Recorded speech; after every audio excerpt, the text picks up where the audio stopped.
I still have a big back catalog of movie recommendations to get through, so yesterday I watched The Hero. This is a 1966 Indian film about a movie star who's won an acting award and also had a story about him having a violent outburst published in the paper just last night. In order to try and regain some public favor, he boards a train to Delhi to make it to the ceremony to accept his award. On the train, he's placed in a cabin with a small family who are fans of his, meets an old movie critic who thinks that everything the industry does these days are terrible, and also talks with a young woman who runs a magazine and has decided that it'll be advantageous for her to get an interview. Now, I don't know about you, but a foreign black and white film that's a succinct character study of a person trapped in a location with a bunch of fascinating characters is a movie that sounds like it's right up my alley. As the movie star uses this time to reflect on his past, he reveals that his decision to start acting in films was a controversial one, because he was great friends with a play director who saw the medium as lesser. And having intense flashbacks where a man is ridiculing the art form of film acting because it doesn't even hold a candle to the true discipline that is stage acting while he himself is currently acting in a film is a very funny thing to write into a movie. This film is directed by Satyajit Ray, who I have also seen Pather Panchali from, which was his first ever film that came out 11 years before this one.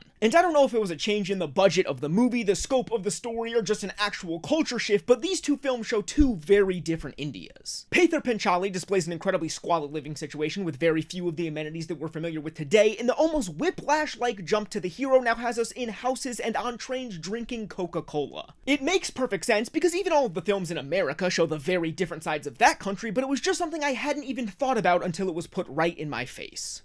4 stars.